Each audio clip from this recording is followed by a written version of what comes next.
I'm getting chills actually as I talk about it, because these were moments in this press room where you had 100 countries in there demanding, demanding that we started with agreed upon reduction of these problematic materials, demanding that we stop messing around in negotiations and deliver on what we need. And you just were like, okay, we can do something here. Welcome to Nature Breaking, a World Wildlife Fund podcast focused on the news and trends affecting our natural world and the people and species who call it home. I'm Seth Larson, and today I'm excited to bring you a special two-part episode covering one of the most important issues facing the global environment: plastic pollution. We all see this problem every day. When not disposed of properly, plastic bottles, lids, straws, and other products litter our sidewalks, public parks, beaches, and rivers. And then there's our oceans, where a dump truck's worth of plastic is deposited every single minute. But there have been some important efforts recently to turn things around. Some listeners will remember that we covered this issue back in April of this year when I interviewed Erin Simon, WWF's Vice President for Plastic Waste and Business, about the ongoing negotiations around a new global treaty to end plastic pollution. Those negotiations were supposed to culminate at a big meeting in Korea at the end of November, but the talks ended without an agreement. Erin's going to join me at the top of today's show to explain what happened and what comes next for the global fight against plastic pollution. Then, after my conversation with Erin, I'll be joined by Sheila Bonini, WWF's Senior Vice President for Private Sector Engagement, and Kevin Keane, the President and CEO of American Beverage, the trade association representing the nation's non-alcoholic beverage industry. Sheila and Kevin will talk about the partnership that WWF and ABA have staked out over the last 5 years and the solutions they're pursuing across both the policy and corporate sectors to limit the amount of plastic that winds up in nature. Let's get started with that update on the Plastics Treaty from Erin. All right, I'm joined once again by Erin Simon, WWF's Vice President for Plastic Waste and Business. Erin's just returning from a long trip to and from Korea for INC5. Erin, welcome back to Nature Breaking. Thank you so much for having me again. Yeah, my pleasure, as always. So when we last spoke back in April, you were preparing for the fourth of 5 planned negotiation sessions for this new UN Global Treaty to end plastic pollution. You've just returned from that 5th and final session, as I just said. Before we talk about the outcome there, though, can you just briefly remind our listeners about the history behind this process and what took place over the last 2 years? Yeah, of course. Most of us are not, I would say, neck deep in the treaty process, and so it's a little bit of a totally different world. But the need for a treaty comes about when we've sort of exhausted all of the rest of our options. So when countries and businesses have been trying to solve for a general crisis in the world on their own, and that's just never enough. And so they come together against this sort of shared threat and say, okay, let's figure out how we can collectively work together to solve this. And so a few years ago, we came to that point with plastic pollution, where we had seen some bans and policies coming out in countries all over the world. We had seen companies doubling their commitments to address plastic pollution, but yet we were still amassing so much plastic pollution in nature. Yeah. And so in March of 22 at UNEA 5.2, the UNEA, UN UN United Environment Nations. Assembly. Thank you. Yes, sorry.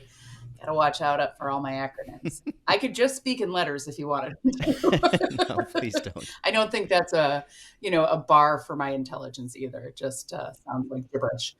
So at UNEA, UN Environment Assembly, in 2022, in Nairobi, the countries looked at the member states, so that's what they call countries in the UN process, came together and they agreed unanimously that they needed to adopt this resolution.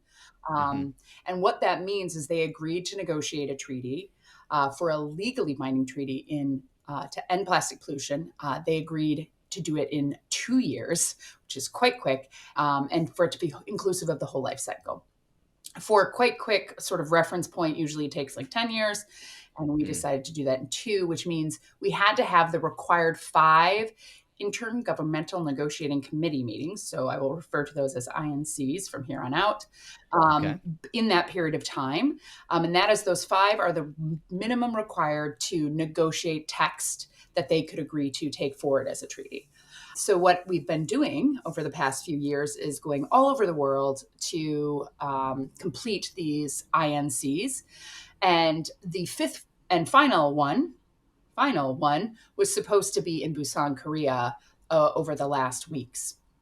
And so it has been a roller coaster because we were not able to maintain the necessary progress at every one of Yeah. those meetings that would have set us up for success last week. And that was when we start to talk about what happened starting at INC2 in Paris.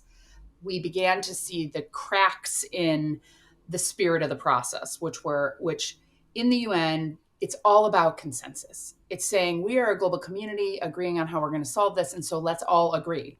So we should make every decision by consensus. I learned this recently when I was doing some research about the CBD biodiversity process, and it goes through the UN, and yeah, all the agreements that happen there, and also in the climate change side of things, they all have to be by consensus. That doesn't necessarily mean that every country is there and votes yes at the end of whatever the agreement is, right? But there can't be any country objecting to the final agreement. Yeah, and so in theory, you understand the importance of that.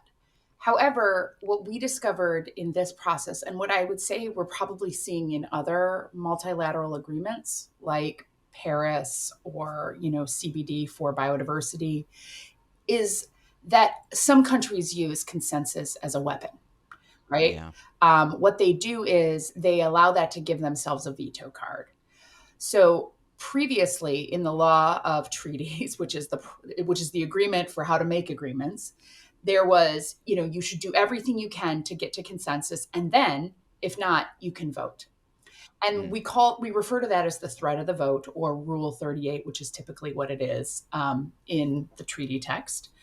And that's important because it forces that compromise at the end, right?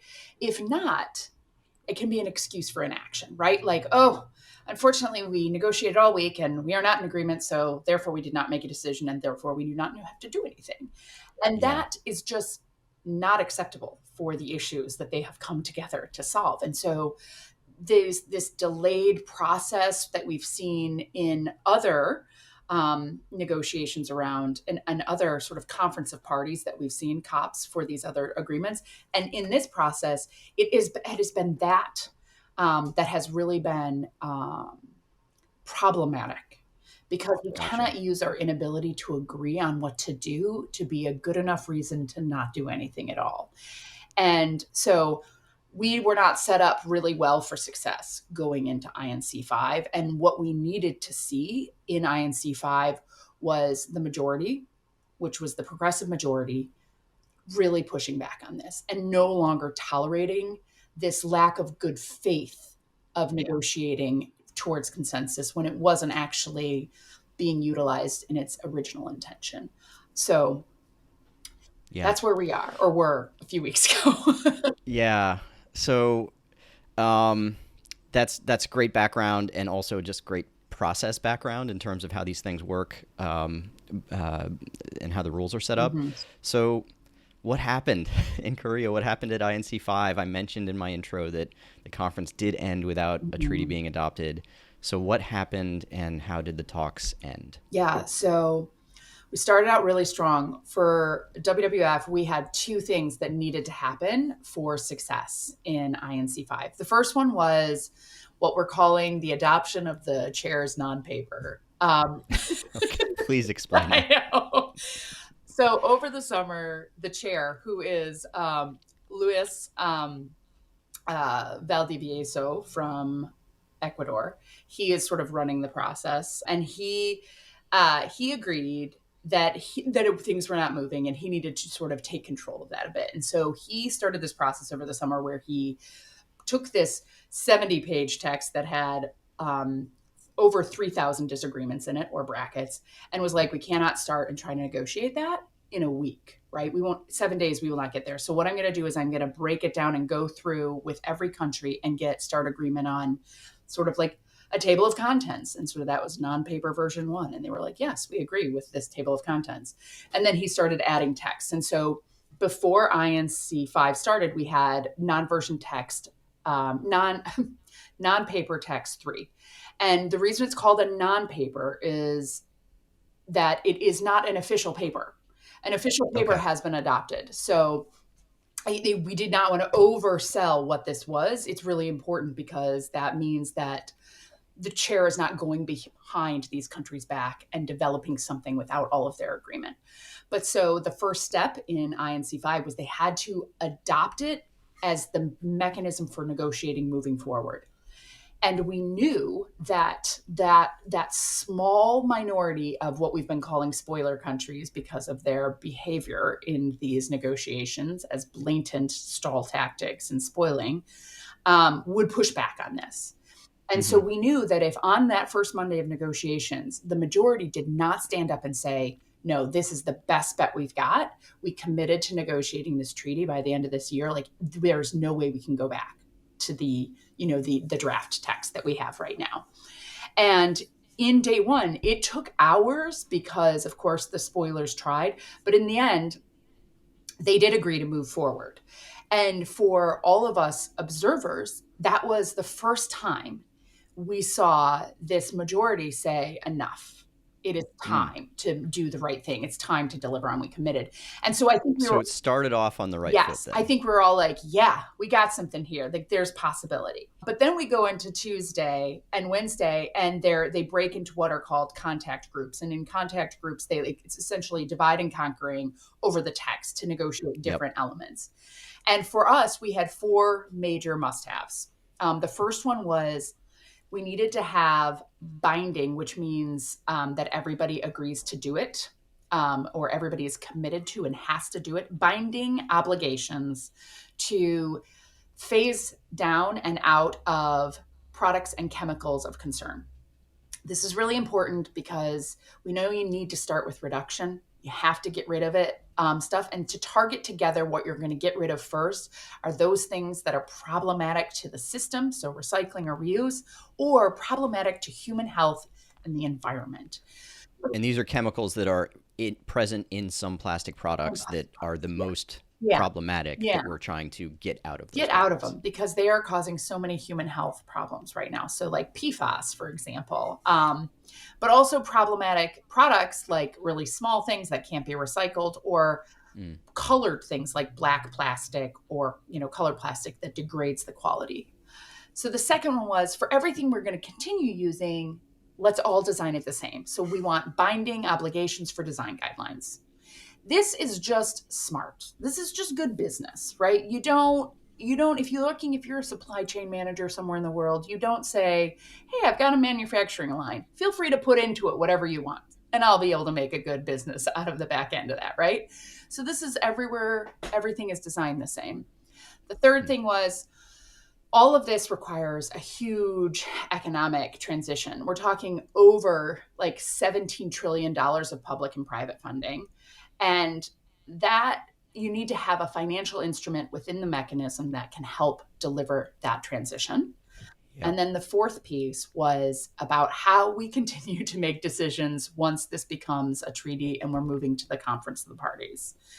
So come back to the beginning of this podcast where I said the reason we've had problems is because we decided we had to, have consensus for everything. Well, right now in that non-draft, it was consensus would be the decision-making tool moving forward. And it didn't have the threat of a vote included.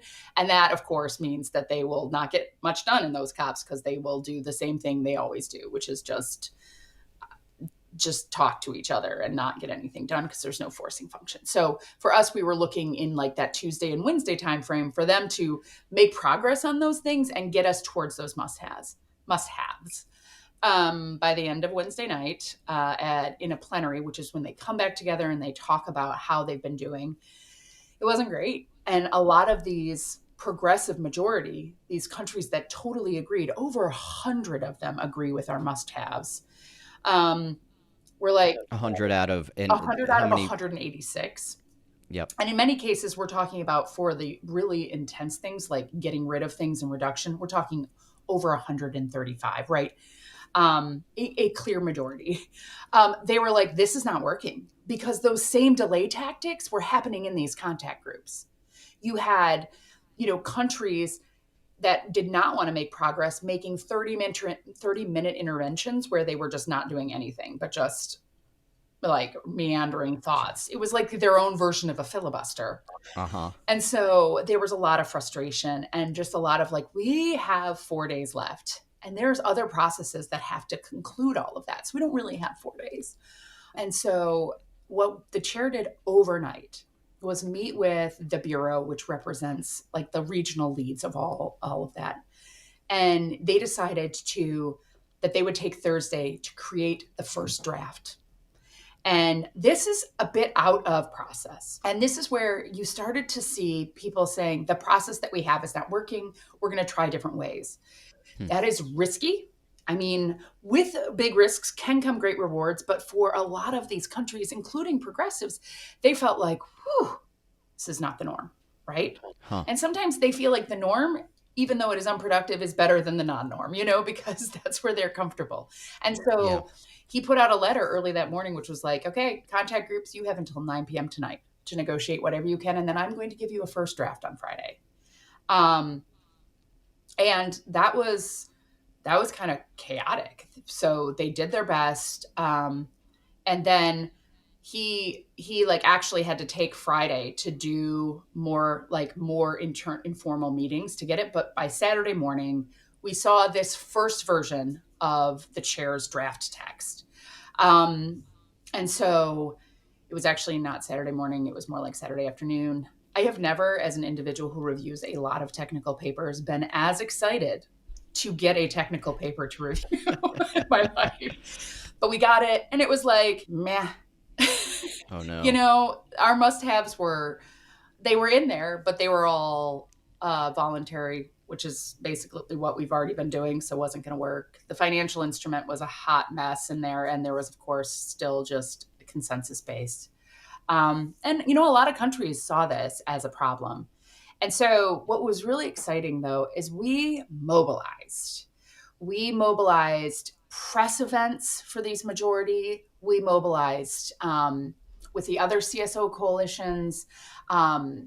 Very quickly, over 24 hours, these press moments outside that were like, we need courage, not compromise right now. We are, the world is collapsing under the weight of plastic pollution. Do not let an empty treaty, do not let a treaty that is just a piece of paper be success tomorrow. Like, we need to get to something that's going to work. And it was really, I'm getting chills actually as I talk about it, because these were moments in this press room where you had 100 countries in there demanding that we started with agreed upon reduction of these problematic materials, demanding that we stop messing around in negotiations and deliver on what we need. And you just were like, okay, we can do something here. And by the time we got to Sunday and saw the next updated draft, which is the final day, it was improved, not good enough. But there was also this reality that began to set in around the negotiations, which was, we're still too far apart. There's no way we're going to finish this in less than 24 hours, even with the expectation that we all had that these negotiations would go well into the morning of Monday. And so I think that was when we all began to realize, like, okay, what is our best bet? What do we need to happen here to set us up for success? And so what we needed to happen was this latest version of the draft, which was stronger. We needed them to adopt that as the basis for negotiations moving forward into a 5.2, which is an extension, not a new meeting. They don't close the meeting, they just sort of extend. And we needed INC 5.2. 5.2. Yeah, even as I say it, I'm like, oh, I'm still sad about that. But, so it was and that at 3 a.m. is what we finalized after a lot of shenanigans from the what like-minded the spoilers. But then you had these impassioned speeches from Rwanda and Mexico talking about, these almost 100 countries that agreed with such ambition. Yeah, so it was like they did not go quietly into the night, if you will. Yeah. Um, but it just, you can't ignore, right? You can't ignore the progress that majority showed in those statements. And that was, you started to see folks say stuff like, if we can't figure it out in this process, we will take it forward with a treaty of the willing. And that is when, What would that mean? yeah, that means it's fully legal for all the countries who actually want this legally binding, really progressive and ambitious mechanism. They can just go off and do it on their own. It's totally Yep. legal, right? So if you imagine if you have 135 countries doing something on their own and taking the people who are degrading the quality of the talks out of consideration, then you really have the ability to sort of mobilize market scale with those countries. And I think that's really threatening to the minority. They don't want to be left out.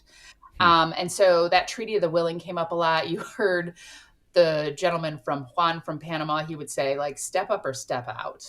Like, it's time for us to Hmm. get this done. So that, as I look forward to 2025, and as we navigate into what INC 5.2 could look like, I think that these countries are going to have to really be willing to continue that fight for the future. The current draft, as I said, has some of those ingredients for success, but we cannot back down. We cannot let it fall backwards, right? In delivering the legally binding text that finally puts us on that course for ending plastic pollution. So Yeah. it was a roller coaster, but I don't think we're not down and out yet, right? It's a That's good. setback, Yeah. but I think I took a minute to mourn, and then I was like, all right, let's get going. Like, what do we have to do to make sure we're successful in Yep. 2025? Well, and going back to one thing you said earlier, that this was already an attempt to do this on an accelerated Yes. basis on a 2-year time frame instead of a typical something like 10-year time Yeah. frame, and the five meetings that needed to happen, that was the minimum Yes. required to happen, right? But Yes. it would be arbitrary to say, like, there's no chance to carry this forward. Yeah. We have to cut this process off right now. Yeah. So yeah, it's disappointing. Everyone had planned for this to be the last meeting, but better to carry this process forward, take the progress that was made, and try to live to fight another day, and finalize something strong next year than to just give up right now, right? Yeah, because that's what the spoilers would want us to do, Yeah. right? They would want us to feel so disappointed by this that we stopped pushing the pressure on. And so, and I think at the end of the day, what we saw last week and what, that feeling of energy that we had even at 3 a.m. as we were finishing this up was like, we're not going to stop fighting. And so Yeah. that is what we will do. So is there any plan in place right now for what INC 5.2 looks like, when it might happen? What does the next few months look like here? So the hope is that INC 5 will happen around May, within, May, June. It'll happen in the first 6 months. We just need to get it going, right? A lot of countries volunteered to have it, so it hasn't been decided. The Bureau will come together and choose that. I don't know when that will happen, but I'm hoping quite soon. I'm guessing by January we should know. The assumptions based on all of these volunteered rumors will be it'll either be in Nairobi, which is where UNEP, UN Environment Program, is headquartered, or in Switzerland. Those are the two countries right now who want to host the treaty once it is a treaty. And so I'm guessing they will, because you have to pay. You have to pay to host this large meeting where thousands of people come. So I think those two countries are the most likely.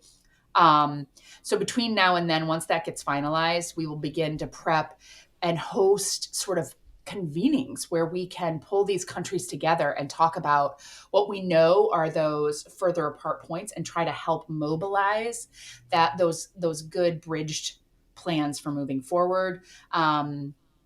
we are finally in a place where we are negotiating text. And so there's a lot more opportunity to have really fruitful conversations. Following INC 5.2, if we finish and lock the text, there will be a diplomatic conference. Right now, there are two proposals for who will host this. And I think if people track the treaty process, where it hosts for the diplomatic conference is the name of the treaty. So, for example, Paris was the diplomatic conference was in Paris, Stockholm. And so right now, Ecuador would like Galapagos, which is logistically very difficult because all those people will not fit on the Galapagos Islands, nor should they be, because we are trying to protect those ecosystems. And then what is being called Kigalima, which is a dual hosting from Kigali, Rwanda, and Lima, Peru. It'll be hosted in one of those countries, not both. So we'll see again where that diplomatic conference ends up. But that, if all things go well, which as you can see from our history, we're not successful at that all the time. And I say we, the global community working on this, then we will be done in 2025. And that could still be great. So that's what we'll work towards. Yeah. I haven't had a chance to talk to you, obviously, since you got back from the conference. Just sort of reading the news about what happened, I honestly expected you to be a little bit more pessimistic coming into this conversation.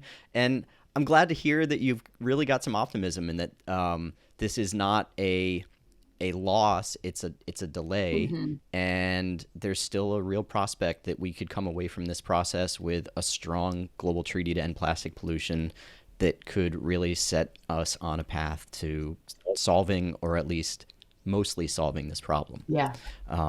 So thanks for updating us on all this. No problem. I have one question for you before I let you go. Because after I speak with you, I'm going to be interviewing your colleague Sheila Bonini and her counterpart Kevin Keane at the American Beverage Association, ABA, about the work they're doing together to shift corporate practices and to advocate for policies at the U.S. federal and state level to curb plastic waste. In this moment of delay on this treaty, it feels like the work that is happening sort of on that parallel track outside of the UN process is more important than ever. Yeah. And I wanted to just ask you to talk a little bit about the difference that corporate efforts can make in the absence of a binding global treaty, or, just in the interim while we're still working through that process. So time and time again, we've seen that when corporates sort of mobilize against these outcomes that they are demanding, that policymakers create policies to level that playing field for it, that pressure stays on, right? And so I think it's going to be super important that, for example, the over 250 companies who were negotiating, we're advocating in the treaty process through the Business Coalition for a Global Plastic Treaty, for the same must-haves that WWF was, that they continue to maintain that pressure and drive those actions that they can at the national level, right? So in the U.S., we've been mobilizing EPR in 5 states. We will be extended producer responsibility. Yes, thank you. And we will continue to do that. We will also be talking about what kind of framework could be needed at the federal level. Even with these 5 policies, they're all a little different. And that is hard for companies, right? They are asking for states to partner with them, the governments to partner with the companies to build a supply chain for recycling. And the companies are saying, we are going to pay for it. But when it's so different in every state, that's really complicated and really more high risk for them from an investment perspective. And so they don't just want it at the state level. They want consistency at a federal level. So over the last year or so, and we'll continue into this next year, we've been doing a lot of briefings to Congress with the companies, standing next to WWF saying, we need this extended producer responsibility. We need to do it as a partnership, a public-private partnership between companies and states or federal legislators, so that this system can provide this really economically viable source of new materials to use that are not virgin, not coming from the planet again, right? They are being reused, recycled, and removing that burden from the general public. It is not really an environmental argument at all. It is make how do we make America a leader in these really resilient supply chains that are local and that provide jobs and obviously provide economic value that previously we were just paying to throw in landfills. So Yeah. I think that will keep going. And that is actually going to be really important because governments will be around the world are going to be in and out of this treaty. As I said, some of them will be a part of the negotiations but won't ratify.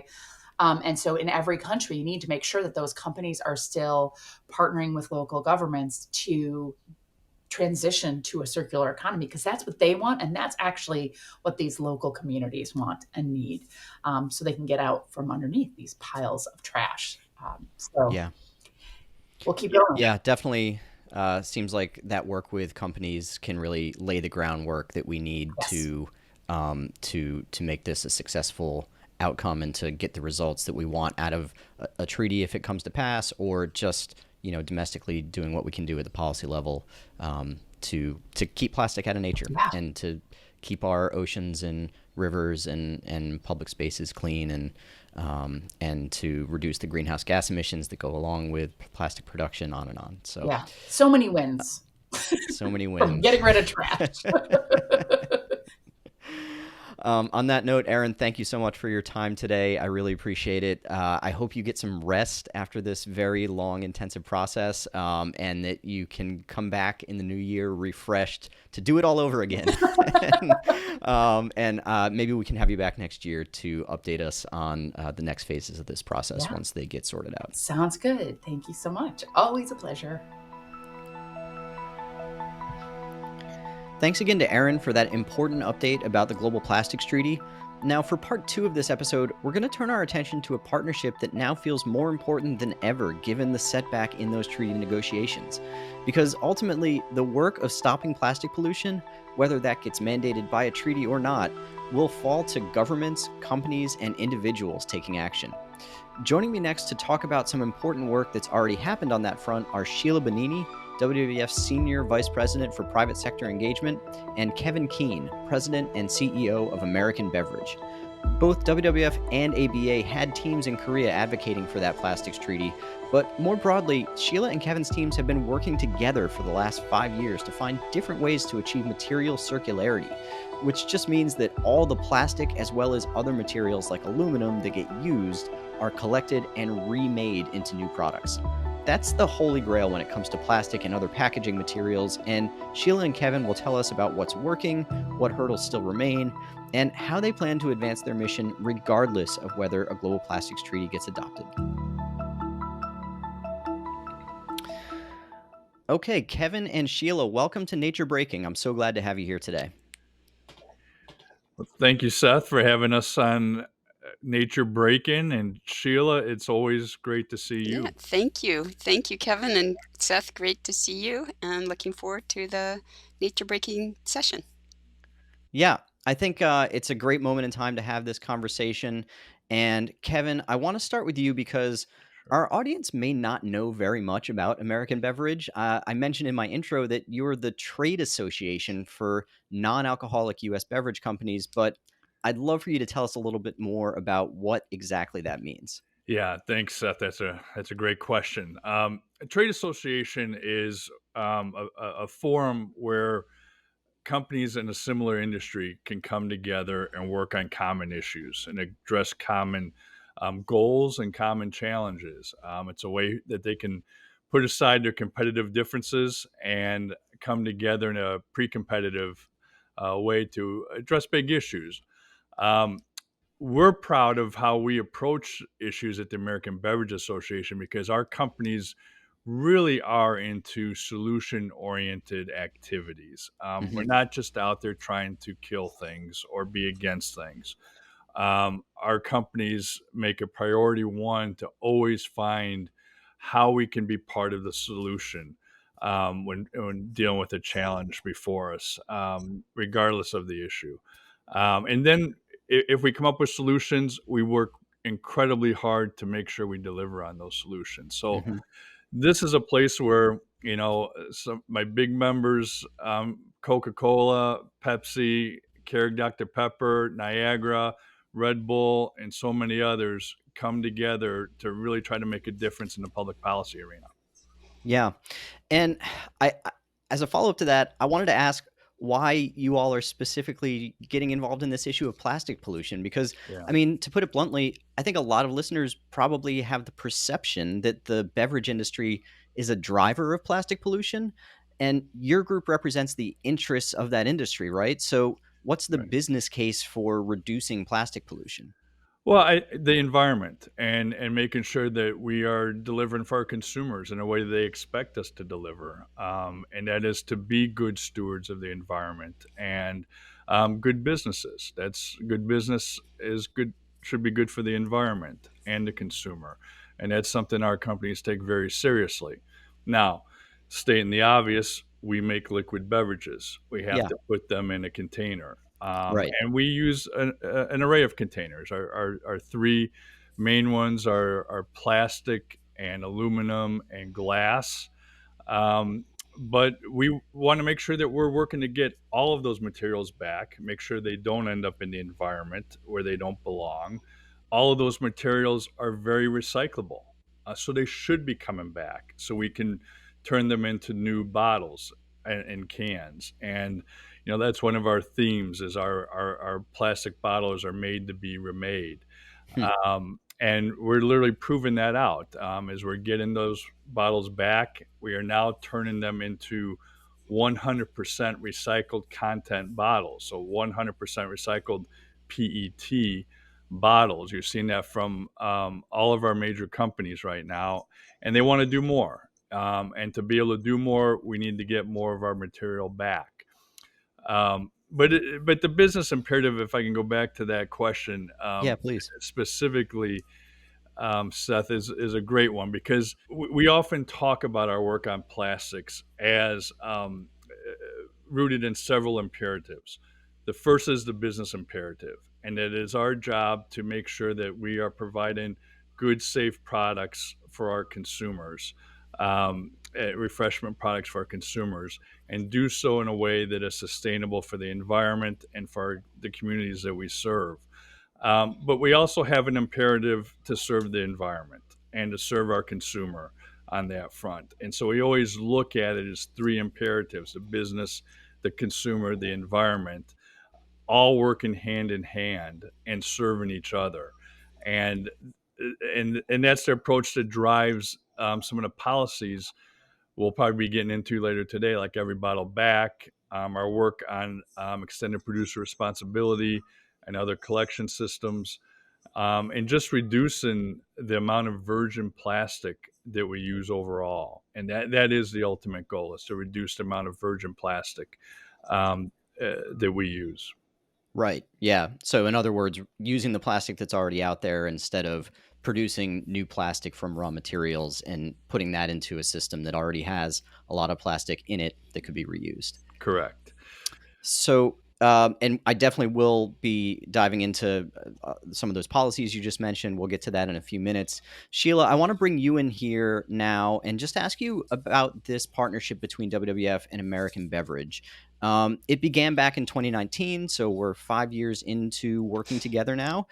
What have we been working on in that time, and what progress have you observed on your end of Well, things? I'll just start that, when we started the partnership in 2019, I think a lot of folks were surprised. This was kind of unlikely partnership between an industry association and a conservation organization, because I think the thinking Yeah. was that an industry association, as you said in the beginning, Kevin, you said you weren't just for saying no, but that is often the stance that you might encounter with other industry associations, is that they're not interested in the environment. And I think what is different here is that ABA really is. And I think that the commitment, because it is important to the businesses, because it's important to the consumer, as Kevin said, that there's a real alignment behind what we care about in the environment. You asked the business case is, for us, it's what's the environment case for addressing plastic waste. And that's very clear. We don't want plastic waste choking our rivers or ending up in the ocean. And actually, those materials, we want to get them back and recirculate them. I like to say that, when we take something from the planet, we want to use it as much as possible before we go back and ask the planet for more, whether that's plastic or glass or aluminum. And that's where we're very aligned with ABA. And our partnership, when we first started, they had an initiative called Every Bottle Back. And the idea was, as Kevin said, to try to a system to get the PET bottles in the back in the US, because PET bottles are made out of high quality plastic that can easily be turned back into PET bottles. And I think, can you just quickly, I don't think we've defined what does PET stand for? I know Kevin mentioned it I was going to say, Kevin, you want to go ahead? I am not going to come close to pronouncing that name correctly, Seth, but it is the type of plastic that we use. It's a specific type of plastic. It's actually the highest quality plastic. And so that's what allows it to be used multiple times. And importantly, because we produce a consumable product, our plastic has to meet FDA standards. And PET allows us to do that. Understood. So when you say PET plastic, that's the plastic that all of us are familiar with. When you have a bottle of a bottle of water or a bottle of Coke or Pepsi or Dr. Pepper, one of those, Great. I think that our goals were to both mitigate waste, but also I think what's really important, as Kevin was saying, they want to get the bottles back, but it's to get that recycled material back into PET bottles. You almost think about that hierarchy of you want to make sure that high quality plastic goes back to making high quality plastic. And I think that's been a challenge for a lot of the companies. They want to have 100% recycled bottles to be able to put the beverages in, but there isn't a source of that recycled plastic unless we can fix what is today a broken recycling system. Which brings us to the big area where we have worked together for the past 5 years. I think Kevin mentioned EPR, but EPR is extended producer responsibility, but it's policy essentially to help create a more circular system. So it's a policy mechanism that changes the way that recycling is financed and operated. So it shifts the financial responsibility. Today, a lot of the recycling systems might be financed by the local municipality, but to shift that financial responsibility away from the municipalities or the others who are financing onto the companies that actually produce the plastics. And I think the idea also is for it to modernize our recycling infrastructure and collection systems, which are very much in need of that modernization. So I think people worry that, they put something in a recycling bin, it might not get recycled. Well, we need to make sure that we've updated and invested correctly in the recycling infrastructure so that the bottles that we put into the recycling will get turned into new bottles, and we'll be able to get them back, as the initiative says. But the other area that's really important that we've also worked with American Beverage Association over the past 5 years, we started out actually looking also at transparency and reporting. I think for a lot of companies, they didn't know how much plastic they're using and where it was going. We would talk about like the fate. So, you have a plastic bottle and it ends up in an ocean across, the world because you've sold the drink there, and there may not be a recycling infrastructure in that place. And so I think those are some of the things that, you need if you're going to start fixing the plastic problem. You need to understand, well, what is the footprint? So we work together with ABA on transparency, we, WWF, had put together a footprint tracker, a resource footprint tracker that provided some credible metrics for tracking the plastics use and recovery of ABA's Every Bottle Back program. So these shared metrics really allow you to monitor and year to year to move forward. And I think that was also an important piece for ABA to be very transparent and open about the plastic footprint, because as you said, there's a perception, and it's important to have, real facts and real credible metrics in place. So I think that was another piece of the partnership that has been really important.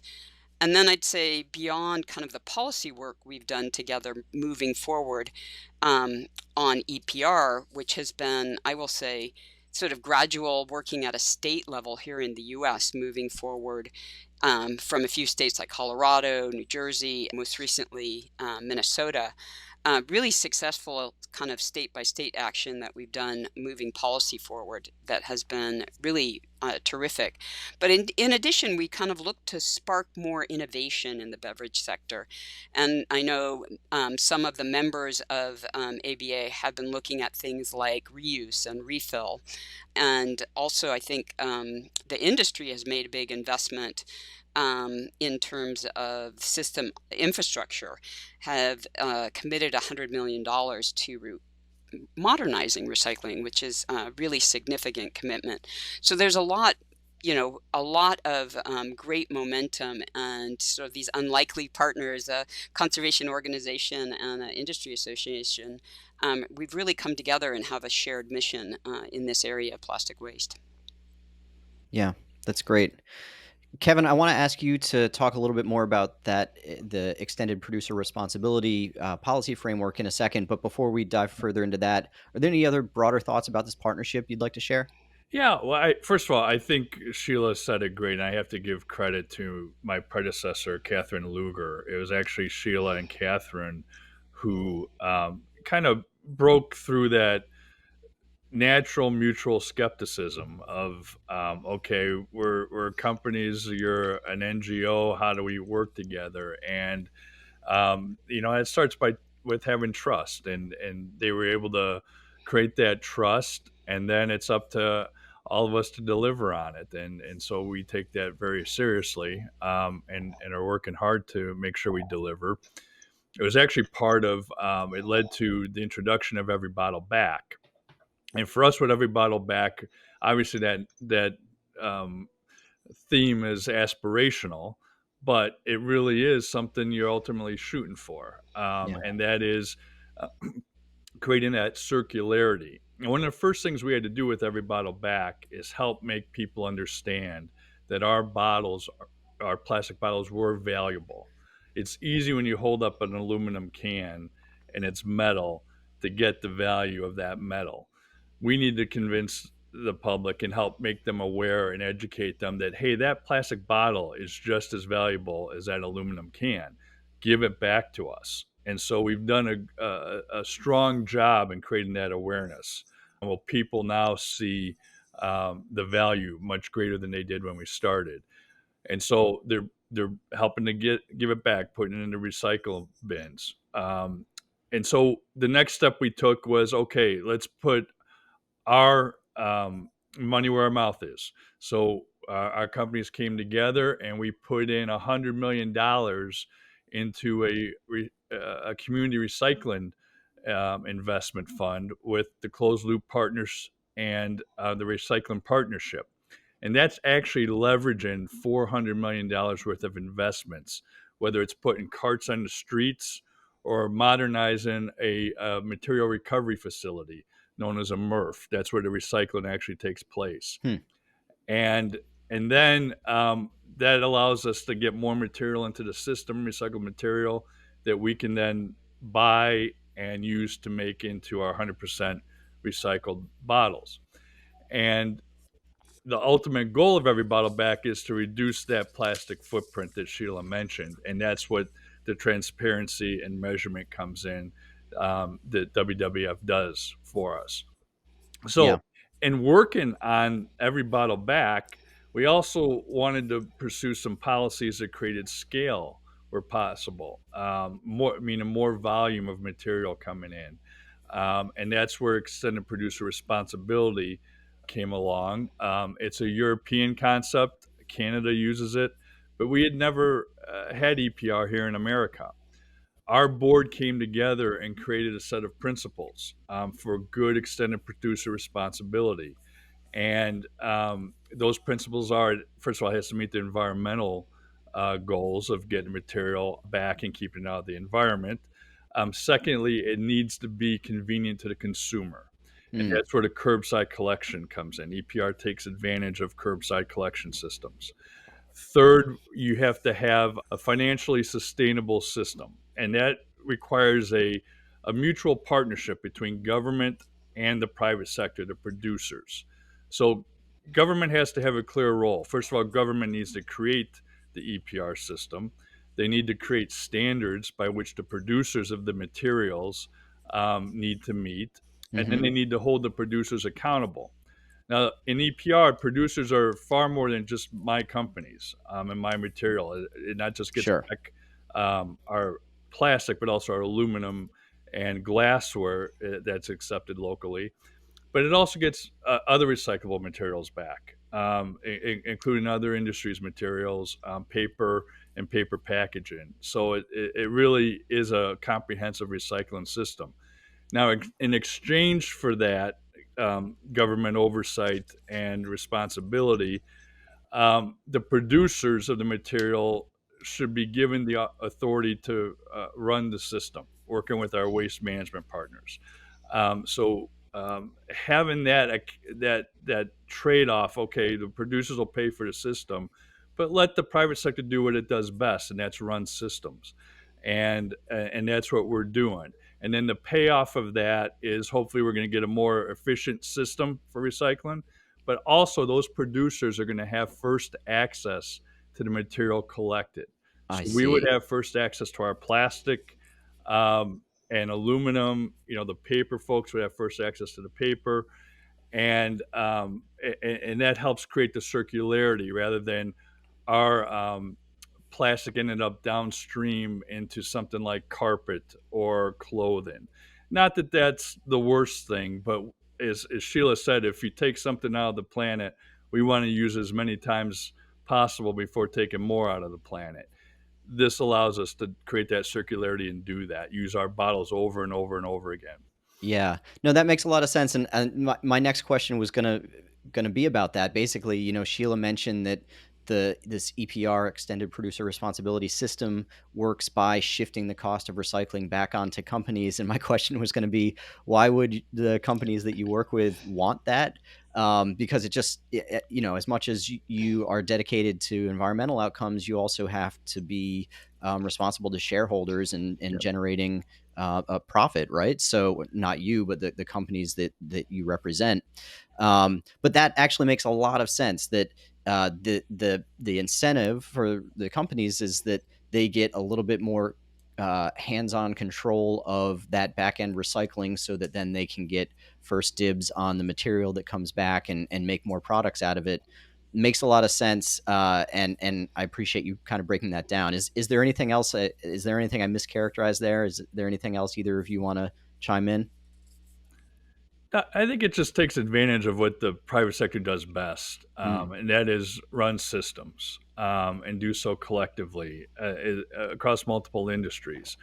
And that's what's going to help modernize the system too. As Sheila mentioned before, recycling is very much real. It's very much needed, but it needs to be modernized, and it needs to be available to more citizens and residents. And we think where the opportunity exists in the states, this is a good system to pursue.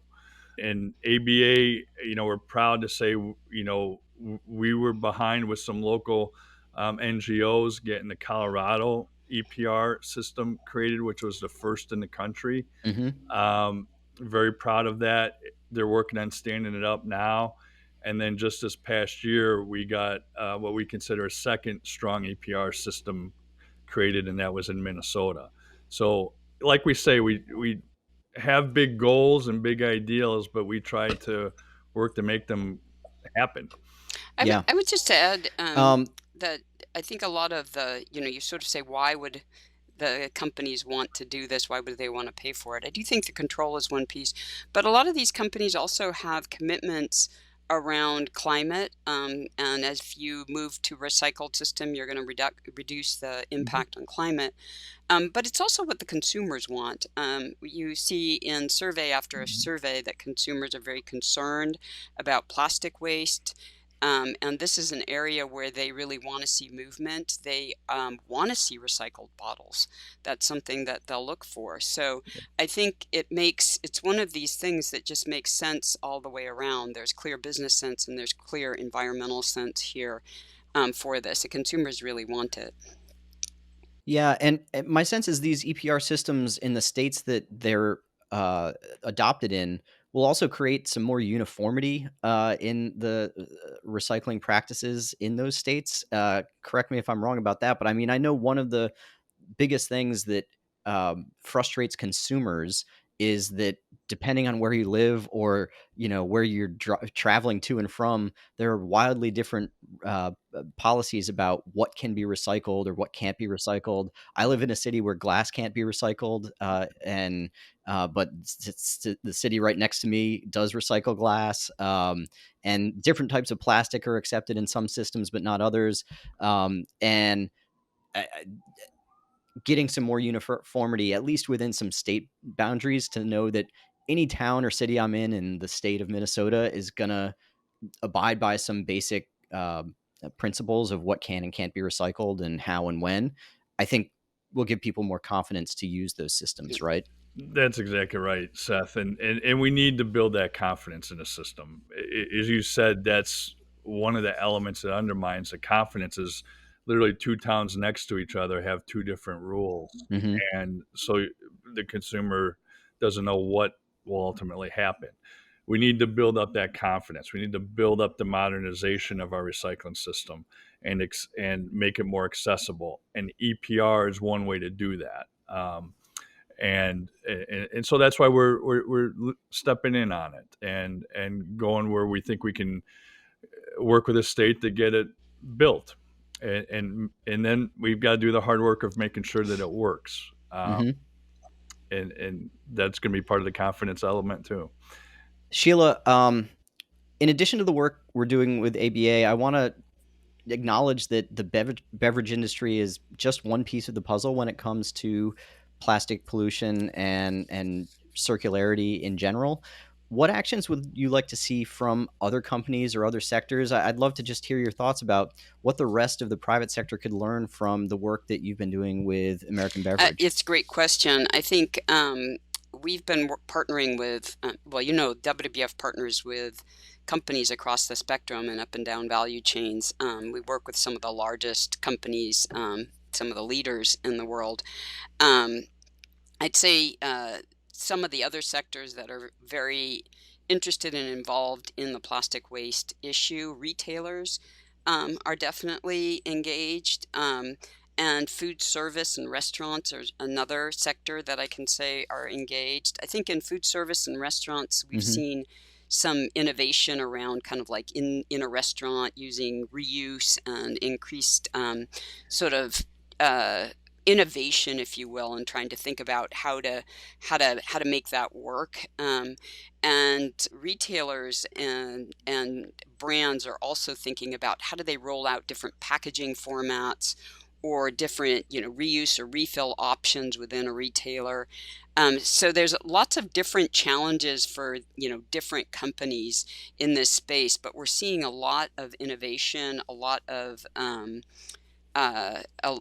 work to both reduce the unnecessary plastic that is there, and then to think about the design piece of it. These are really important elements that we're seeing also at the global level with a global treaty that I know you touched on earlier.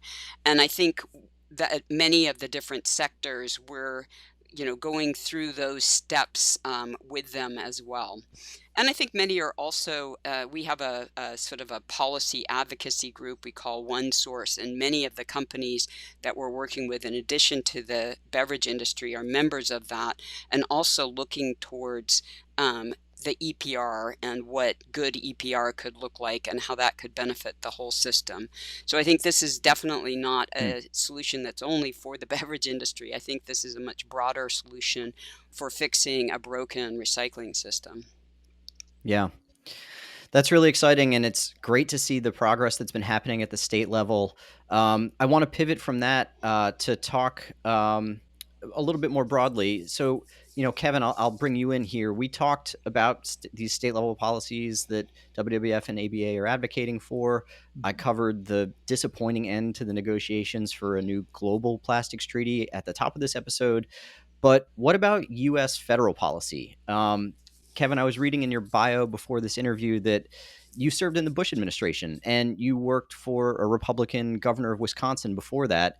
And as much as plastic pollution has been a rare bipartisan area of agreement in recent years, it will be Republicans in control of both the White House and Congress come January. So I got to ask, what's your pitch to them about why they should use their political capital to tackle plastic pollution? Well, I don't think our position, our message changes. This is a bipartisan issue. Yeah. I often talk to my Republican friends and colleagues, and just spoke to a conservative group about the benefits of recycling and creating multiple uses out of materials. And in fact, I tell them that EPR, if you look at EPR and how it works, a lot of the core components of EPR are based on Republican principles, Mm-hmm. that the private sector should do things that maybe government doesn't do as well. So maybe that's where the partnership comes in with government. They have a role of setting the standards, creating a program, and holding everybody account, but then let the private sector, working with the waste management companies, make the system work. Yep. So there's something for everyone in the work that needs to be done here, and it's not a partisan issue. Republican governors, my governor Tommy Thompson was a huge environmentalist. Mm-hmm. I used to joke with my friend at the Sierra Club there, ran the Sierra Club, that if Tommy was a Democrat, you'd be hailing him as the second coming of Gaylord Nelson. He did so much work on the environment. But Republican governors are like that. They have lakes and rivers in their states too, and they don't want pollution in those waterways. They're huge for recreation. They're huge for tourism. They're huge for just the health of a vibrant community and a vibrant state. So that's the message we're going to continue to take to the Hill and to the administration. And I think there'll be some openness to that. I do. I'm always an optimist, but I think there's folks in this administration who are going to want to make sure that we're taking smart, pragmatic steps to keep our environment healthy and clean. Yeah, that's great to hear. And, I was talking to one of our lead government affairs staffers here at WWF a week or two ago about, what are some prospects for bipartisan environmental legislation in the next Congress. And one of the first things they brought up was plastic pollution and finding ways to work together on that. So hopefully we'll see some good stuff happen next year. I'm mindful of time. I want to ask just one last question to you both. What have you learned from each other in the time you've been working together? One thing is, I think I definitely learned that unlikely partners can actually be an incredible strength. I think what we've seen is when the environmentalists and the industry association can come together, when something's good for business and something's good for the environment, that will make policymakers more comfortable, whether on either side of the spectrum. And I think that's been a really important learning, that when we can really align and put our voices together, how important that is. I think the other thing is, our organizations play kind of, I would say, sort of parallel roles in our sectors. We're sort of, I sort of think of us as trusted partners and brokers across the players in our respective spheres. So ABA has tremendous leverage, of course, across the beverage industry, but also with the system that they work with. And then similarly, we in the environmental scene, WWF is the largest conservation organization globally, and we bring that together. And I think it's been really, really strong. So this. I also think that when you have, Kevin mentioned trust, I think that we have real trust between our organizations working really well together for the past 5 years. And that partly comes from a deep alignment on goals. And it's enabled a real creativity in our partnership. I think when you have alignment, you can trust each other, and then you can go beyond. And I really look back over the past 5 years, and it's pretty incredible. We kind of sketched out some joint principles of EPR in the early days, and you look where, Kevin was just talking about the success in Minnesota. But I'm just really excited about the impact that we've had to date, and excited to continue to drive the change and work together. And, hopefully we'll see more states adopting good EPR policies, and we will see real progress in the years to come. Yeah, and just to build on everything Sheila said, I mean, first of all, look at it this way. We're 7% of all plastic waste in the environment right now. So we could say, hey, we're a small piece of the problem and walk away. But 7% is too high for us. We don't want our materials in the environment. They don't belong there. They belong coming back into the system so we can turn them into new bottles. And what this partnership has done is Sheila used the word creativity. I'll add in the word challenge too. It challenges our perspective, how to look at the problem in a way we might not have looked at it in the past, and then that helps come up with the creative solutions when you get out of your comfort zone and you're not afraid to push yourself. And this is an industry that's not afraid to push itself, which is makes me so proud to work for it. Is they do work on solutions. And WWF has been a great partner, not just in the solutions we've accomplished to date, but continuing to look beyond the horizon and see what more we can do and what more may be coming at us that we need to get ready for. Sheila mentioned reuse. Continue to talk with them on what modern reuse looks like in today's age. Great. Well, Kevin and Sheila, thank you so much for your time. I really appreciate this conversation. I'm really excited to see what additional progress the two organizations can generate in the next year or two. Particularly with the news most recently about the UN climate treaty stalling out, and we hope it'll advance next year at some point. But the progress that we can make between our organizations and working with all the partners we bring in feels even more important than ever right now. So thank you both for your commitment to this, and thank you for your time today. Thank you. Thank you, Seth. Thanks again to Erin, as well as Sheila and Kevin, for joining the show today. As disappointing as the recent INC 5 outcome was, it was great to hear the inside explanation from Erin about what went wrong and what could happen next to ultimately salvage a global treaty. It was also great to hear from Sheila and Kevin about the work their teams have been doing outside that treaty process to drive progress and build momentum for bigger wins to come. I'm hopeful that 2025 will be the biggest year yet in the fight against plastic pollution, and I hope today's episode gave you the same optimism. Together, let's keep building a more sustainable future.